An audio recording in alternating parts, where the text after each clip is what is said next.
মশার যন্ত্রণার হাত থেকে রেহাই পেতে আমরা যে যন্ত্রটি ব্যবহার করি তা হলো মশা মারার ব্যাট।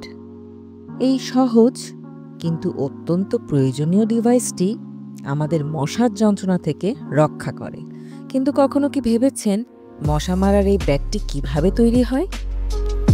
আজকের ভিডিওতে আমরা দেখব মশা মারার ব্যাট তৈরি হওয়ার পুরো প্রক্রিয়াটি, প্লাস্টিক ফ্রেম থেকে শুরু করে বৈদ্যুতিক অংশ সংযুক্ত হওয়ার ধাপ পর্যন্ত। ভিডিওটি যদি আপনাদের ভালো লাগে তাহলে দয়া করে আমাদের চ্যানেলটি সাবস্ক্রাইব করুন এবং বেল আইকনে ক্লিক করুন। প্রথম ধাপে রয়েছে ব্যাটের ডিজাইন এবং উপাদান প্রস্তুতি।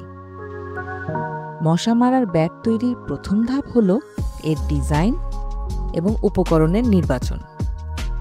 ব্যাটের ফ্রেম তৈরি করতে প্লাস্টিক ব্যবহার করা হয় যা মজবুত এবং হালকা, আর ইলেকট্রনিক অংশের জন্য ব্যবহৃত হয় তার ব্যাটারি এবং অন্যান্য উপাদান। ডিজাইনটি এমনভাবে তৈরি করা হয় যাতে এটি সহজে ব্যবহার করা যায় এবং কার্যকর হয়। এর পরের ধাপে রয়েছে প্লাস্টিক ফ্রেম তৈরি। এরপর আসে প্লাস্টিক ফ্রেম তৈরির ধাপ। বড় বড় মেশিনে গলিত প্লাস্টিক ঢালা হয় এবং ইনজেকশন মোল্ডিং প্রক্রিয়ায় ব্যাটের কাঠামো তৈরি করা হয়। এই প্রক্রিয়ায় ফ্রেমটি নিখুঁত আকৃতি পায়। এরপর এটি ঠান্ডা করার জন্য রাখা হয়। এর পরের ধাপে রয়েছে ইলেকট্রনিক সার্কিট তৈরি।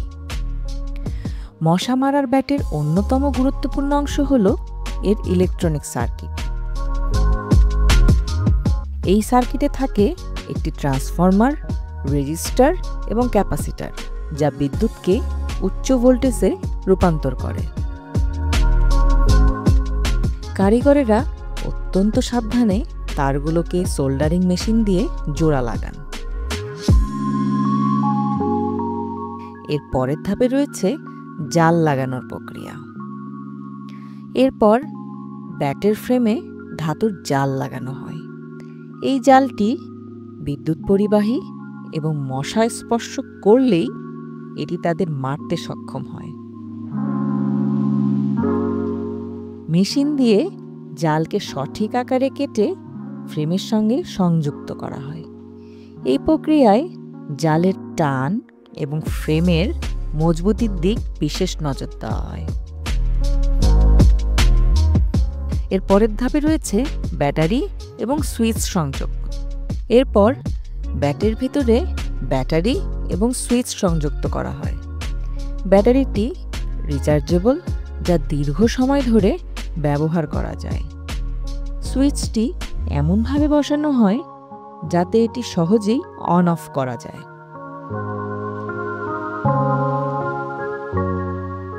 এর পরের ধাপে রয়েছে মান নিয়ন্ত্রণ পরীক্ষা। ব্যাটটি তৈরি হওয়ার পর প্রতিটি ব্যাটকে মান নিয়ন্ত্রণ পরীক্ষার জন্য পাঠানো হয়।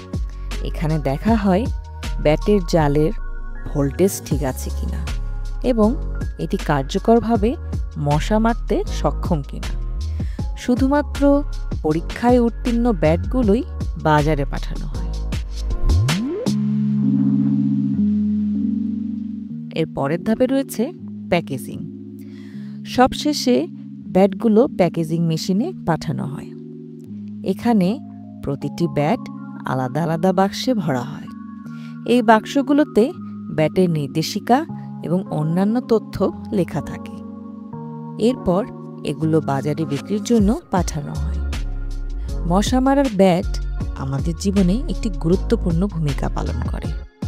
এটি শুধু মশা দূর করে না, বরং ডেঙ্গু এবং ম্যালেরিয়ার মতো রোগ থেকে রক্ষা করতে সাহায্য করে। এর সহজ ব্যবহার এবং কার্যকারিতার জন্য এটি প্রায় প্রতিটি বাড়িতেই একটি অপরিহার্য জিনিস হয়ে উঠেছে।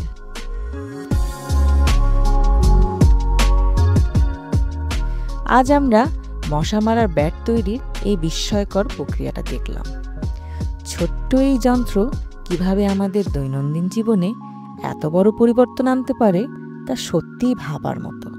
ভিডিওটি ভালো লাগলে লাইক, কমেন্ট এবং সাবস্ক্রাইব করতে ভুলবেন না কিন্তু। নতুন কন্টেন্ট নিয়ে আবারও দেখা হবে। ধন্যবাদ।